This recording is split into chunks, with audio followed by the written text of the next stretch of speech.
अब म साथीहरूलाई चाहिँ कुद्दै गएर गाइजहरूलाई तायामा र खियामालाई अगाडिबाट देखाउने कोसिस हुन्छ मेरो।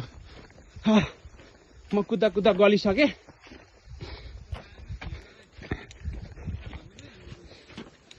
अब यहाँ यो खोटाङ ठाउँ आफै अद्भुत ठाउँ हो।